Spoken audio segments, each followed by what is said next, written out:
Hello and welcome to the Stream of Consciousness. My name is Richard Taylor. I'm a strength and nutrition coach, and I help people transform their body and lives. And I've helped over 500 people personally. Um, and I do face-to-face personal training. I do an online body transformation program, and I've just released a online strength training course for people who are new to strength training and want to learn how to do it better. Okay, so what do we got here? Um, Today we'll do a Q&A. Also want to kind of discuss things about beginning your strength training program, how to do it better, what steps you need to take to um, get yourself started.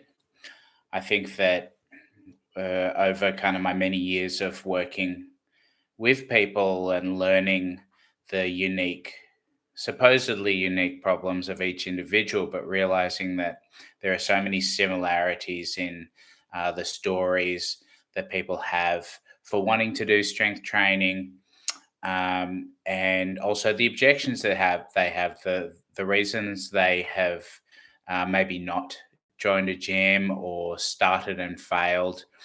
And so most people will come to me, they've either gone through my Instagram page, which is very fat loss focused, and they've been clear about wanting to change their body. um, but my Facebook page is far more strength training orientated. So people will come to my Facebook page and kind of enjoy the content that's very strength training based. Um, but what are their goals? So they obviously interested in strength training, but why are they interested in strength training? A lot of people, uh, although it's not, it's definitely changing a lot. Um, probably since COVID, the reasons people are taking up different forms of activities or exercise definitely changed a lot through COVID. So we've seen, I personally saw as soon as we got into lockdown, there was a new reason for people wanting to train. It was became very immediately super important for their overall well-being. But probably what's new is they're looking after their mental health, their mental well-being. So as soon as lockdown happened, people knew that it was really important to uh, participate in some kind of exercise, um, and put something in their routine that was outside of work, family, um, and the routine grind that people are doing. So when people come, there's that. There's also regardless of um, what other reasons there are most people's primary reason for undertaking what is actually possibly one of the most challenging things they'll do in their life, which is uh, uh, intense training, or to whatever level intensity they go to. They're normally trying to change their body, so I have to quickly be able to get past their primary reason for kind of jumping on board, which is they say they want to build strength. I have to ask them why.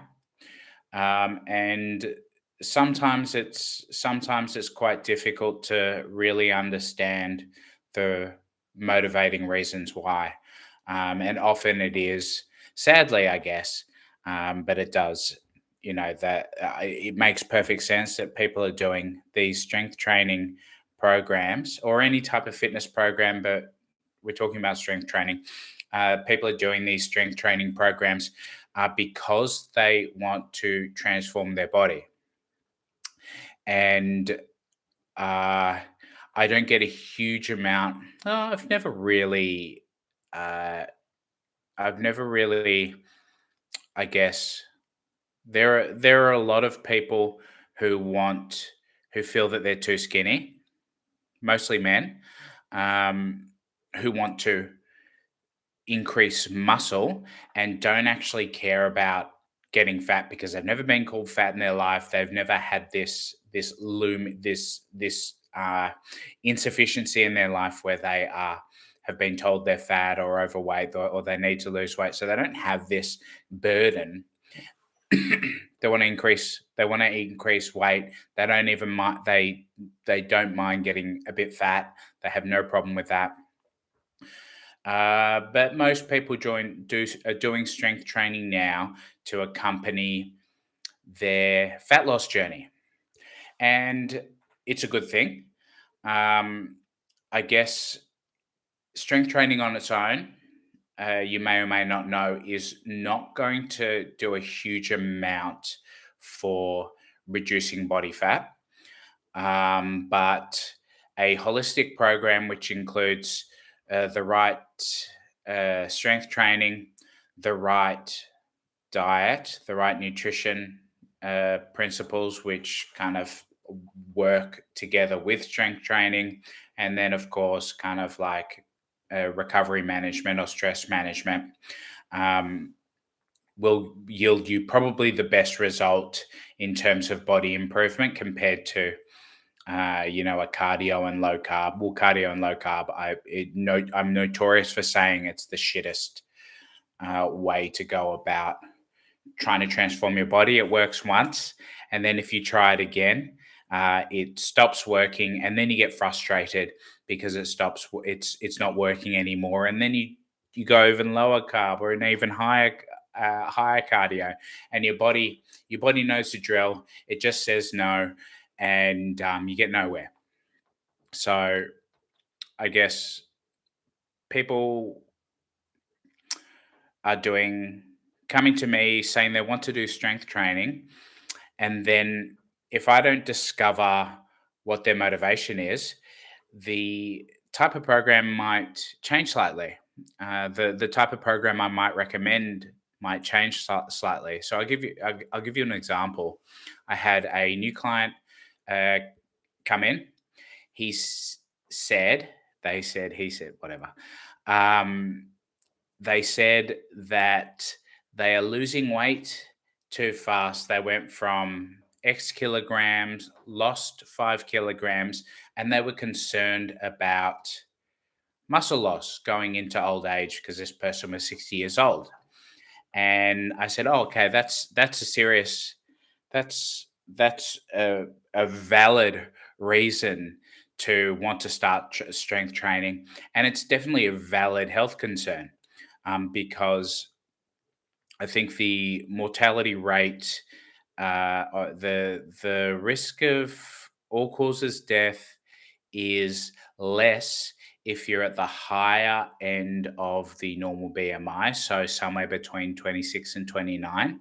And as you age, being at the right in the middle and below the center of the normal BMI range, the risk of all cause mortality actually increases. So there's certainly merit for wanting to maintain weight, and in particular, wanting to maintain muscle. So this person comes in, says, they want to halt fat loss. They want to make sure that their weight doesn't go down anymore, and then they start talking about, oh yeah, I want to do the squat and the deadlift and so and so. Just name three exercises. And I said, okay, that's fine. So this person has come in, told me their goals, and told me the exercises they want to do. And I'm a practitioner and I believe in best practice, but I also have to listen to the client's desires and put together a program that they want. Otherwise they'll just go somewhere who's going to do what they want for them. So we start doing deadlift. We're probably a couple of sessions in, and starting to chat, starting to get to know each other, and then they make this gesture where they tap their belly and they go, "Oh, I just want to get rid of this." And I'm like, "Hang on a sec. Wasn't weren't you concerned about l- l- losing too much weight and not wanting to lose any more weight?" I didn't say that. I thought that, and they. So so now my understanding of their goals was deepened, and now I understand that they they're trying to lose body fat, so they're trying to look better or whatever it is. Um, and they had been successfully losing weight. They'd been doing intermittent fasting. Sorry, they're currently doing intermittent fasting, and all these things which are actually not outside of my personal scope, but definitely outside of the discussion we've had, which are contributing to their lack of success, and that could be fixed quite easily. So, intermittent fasting, um, actually wanting to reduce body fat instead of stop weight loss altogether. I assume they had done their own kind of compiled their own research and decided that the solution to this kind of mess of a program that they'd created for themselves was to introduce strength training to halt weight loss and to kind of reverse this weight loss and make sure that it's only fat that they're losing and not muscle. And I guess it was I take responsibility for not being able to question their goals enough to the point where I understood exactly what they wanted. And I should have asked more questions to really get to the bottom, to really understand their goals. And that's like, you know, coaching 101. Question. Use your coaching skills to understand their deeper motivations. So anyway, this person has started a strength training program. They're doing intermittent fasting. They are have lost a bunch of weight. They're not losing their. I think they're scared that they're going to lose more weight. And there's a lot of principles of, I guess, health and fat loss and nutrition and strength training that are not being aligned. But now I've got this information. I know exactly what they want. I can change the way we do the program and hopefully give some nutrition advice if they are open to it, um, to get them a result very easily, actually, because they're slogging it out doing intermittent fasting, which isn't easy. Um, One of the solutions for this situation, certainly strength training plays a part in this, but if someone has lost weight doing intermittent fasting and their weight continues to go down, but their body doesn't seem to change, their body doesn't seem to change, i.e., they are still holding belly fat, then there's some hormonal imbalances uh, creeping in which need to be addressed. And the way they're addressed is through balance, nutrition, and balancing out the lifestyle. So the first thing I would do is tell them to I haven't had this conversation yet because I haven't necessarily been invited to comment on the validity of their intermittent fasting.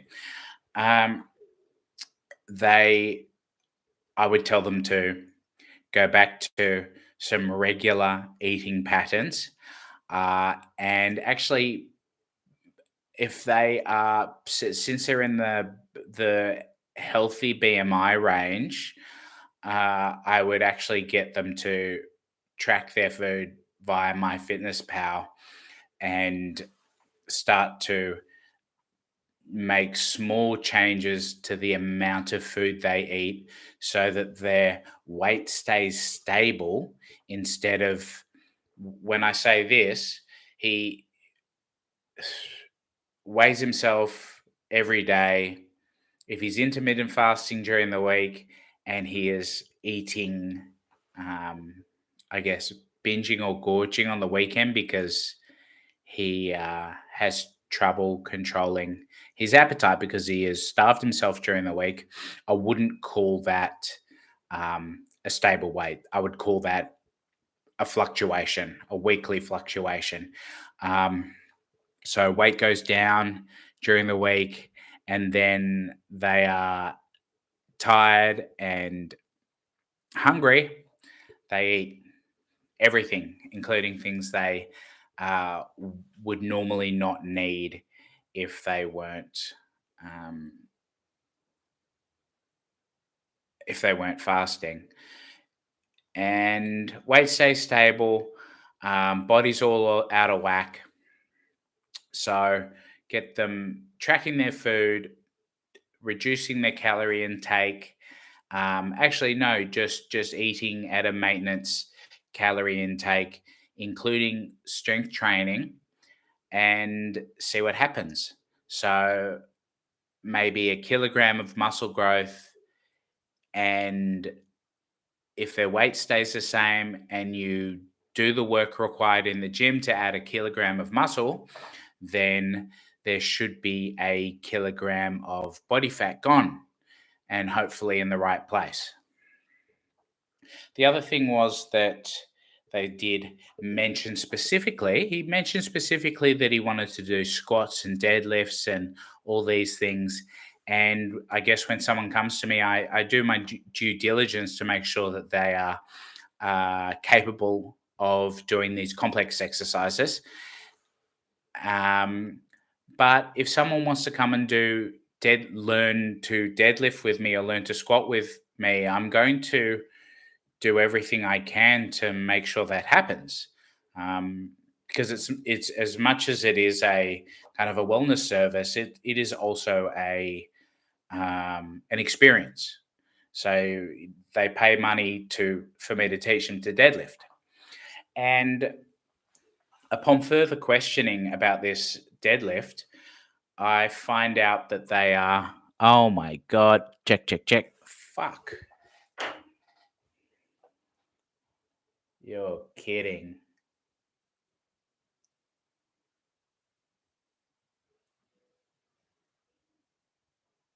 Check.